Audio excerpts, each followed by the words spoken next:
Bismillahirrahmanirrahim. Assalamualaikum warahmatullahi wabarakatuh dan selamat sejahtera kepada semua. So, pada hari ini kita akan bincangkan subtopik 8.2 iaitu atom dan nukleus. Ini merupakan sebahagian daripada kandungan sains SSM untuk tingkatan 3. Untuk standard pembelajaran, apa yang pelajar perlu capai di akhir video ini adalah yang pertama, pelajar boleh melakar struktur atom yang menunjukkan keadaan stabil. Dan yang kedua, pelajar boleh menerangkan pembentukan ion positif dan ion negatif. Mula-mula sekali kita tengok struktur atom. So, struktur atom ni mempunyai 3 zarah subatom yang utama, iaitu yang pertama, kita panggil dia sebagai elektron. So, kita wakilkan dengan simbol E, elektron. Yang kedua adalah proton, kita wakilkan dengan simbol P. Manakala yang terakhir adalah neutron, kita wakilkan dengan simbol N. So, proton dan neutron terletak di nukleus atom. So, ini merupakan nukleus atom lah.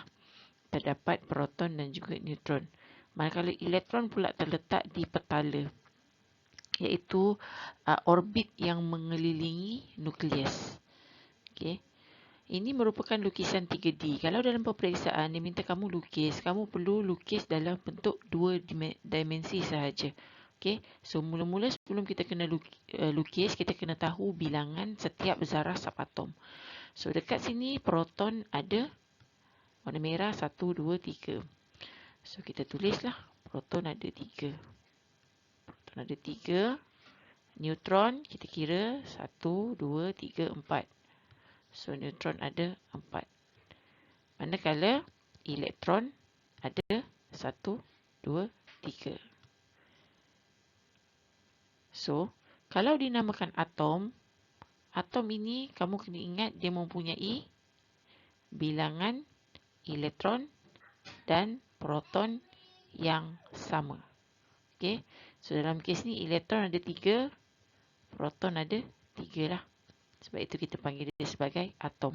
So, untuk lukisan dia, kalau kita tunjukkan dalam bentuk 2D, okey, mula-mula kita lukis nukleus dia, bulat kat tengah. So, kita tuliskan dia ada berapa proton dan berapa neutron saja. Tak perlu kita lukis bulat-bulat macam dalam gambar rajah ni. So, kita tulis dia ada 4N 3P. Okay, 4N 3P. Okay, kemudian kita lukiskan petala dia. So, petala pertama dia ada 2 elektron.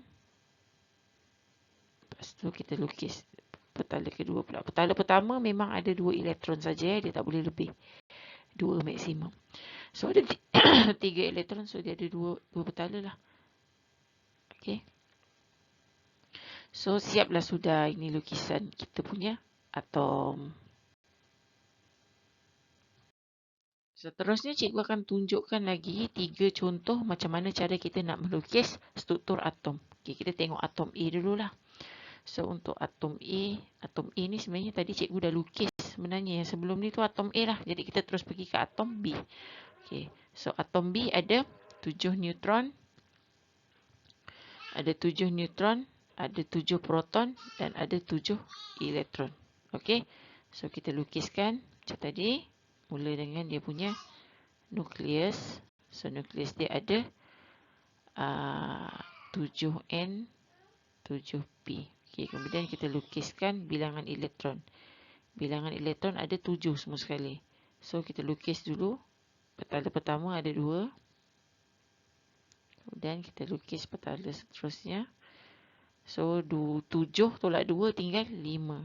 So, ada 1, 2, 3, 4, 5. So, ini adalah atom B. Atom A cikgu dah lukis tadi yang pertama.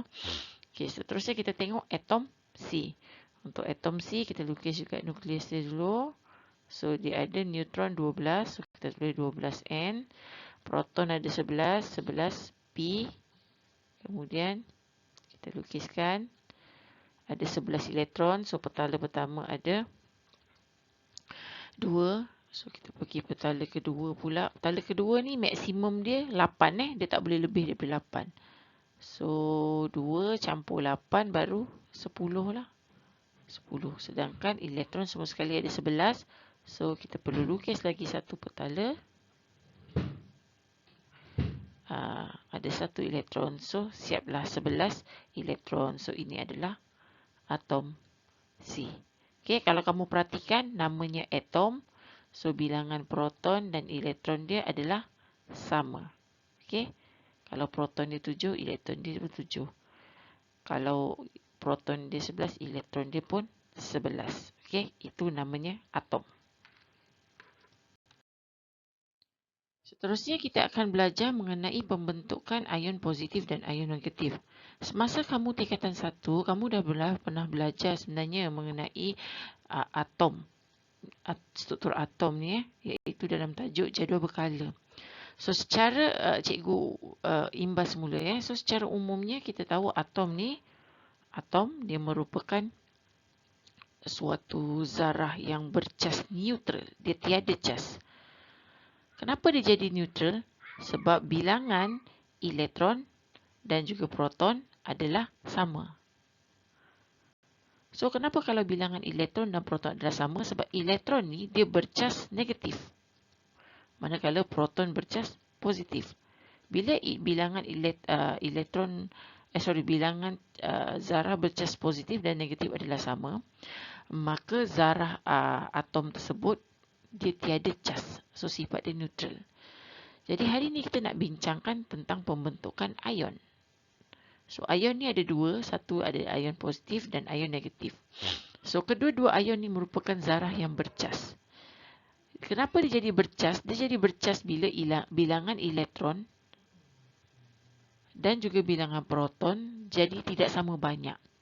Kerana kalau kita tengok tadi struktur atom, di mana elektron dia terletak di luar, iaitu di petala. So, elektron ni senang keluar masuk.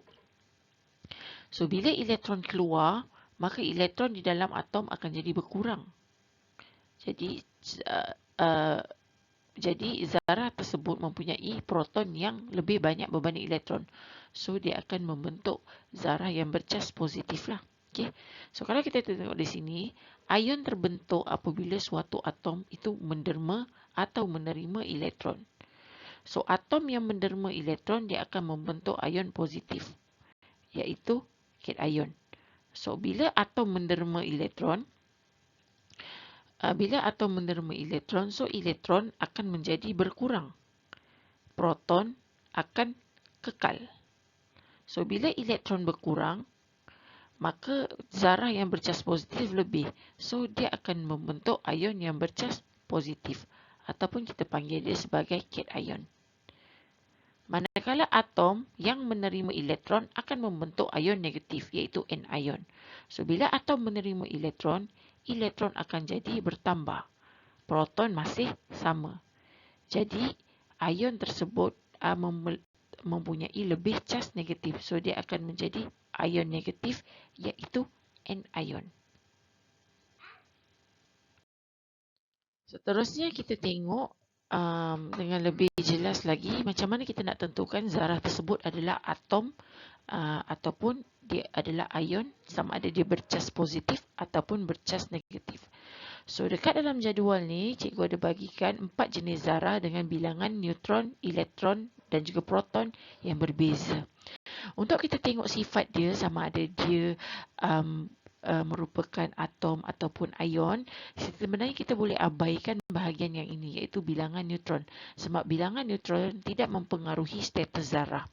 Yang mempengaruhi status zarah adalah bilangan elektron. Sebab bilangan elektron ini dia berubah. Manakala bilangan proton tetap. Proton dia tak berubah. Proton memang tetap. So, yang berubah adalah elektron. Sama ada elektron tersebut didermakan, iaitu dia keluar daripada atom tersebut, ataupun dia diterima. So, dia masuk dalam atom tersebut. Okay, kalau kita tengok mula-mula zarah yang pertama. Zarah P. Bilangan neutron dia adalah 10. Macam mana cikgu cakap tadi, bilangan neutron kita boleh abaikan. Okay? So, bilangan proton dia adalah 9. So, kita tuliskan dia positif 9. Okay?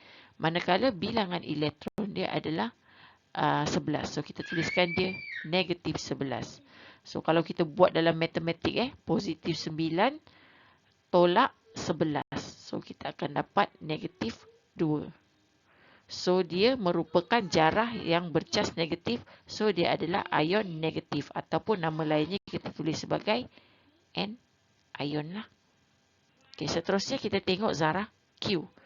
So, zarah Q, dia ada proton 12, elektron 11. Okay, macam biasa tadi, kalau proton kita buat dia positif 12, negatif 11.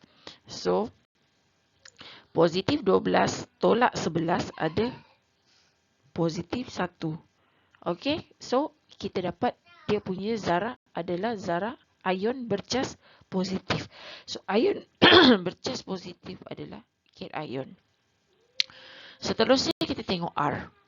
R kita ada bilangan proton 23, so positif 23. Bilangan elektron positif 23 juga, so negatif 23. So, positif 23 tolak 23 adalah kosong. So, dia tak ada charge, dia neutral. So, dia adalah sejenis atom. Okay. Dan akhir sekali S, kita tengok proton dia ada 25, positif 25. So, elektron dia ada 23, negatif 23. So, positif 25 tolak 23, kita dapat positif 2. So, ini merupakan cation yang bercas positif. Okay. So, kalau kita tuliskan dalam bentuk ion, kita akan tulis dia, kalau S ni kita akan tulis dia S2 positif. Okay.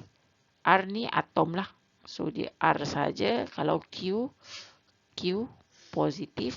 Manakala P adalah 2 negatif. So, ini kalau ada charge, maksudnya dia adalah ion. Dengan contoh tadi, maka berakhirlah video kita untuk minggu ini. Diharapkan kamu semua mendapatkan manfaat daripada video cikgu. Jangan lupa subscribe, like dan komen YouTube channel cikgu ya. Sehingga kita berjumpa lagi pada minggu hadapan. Assalamualaikum.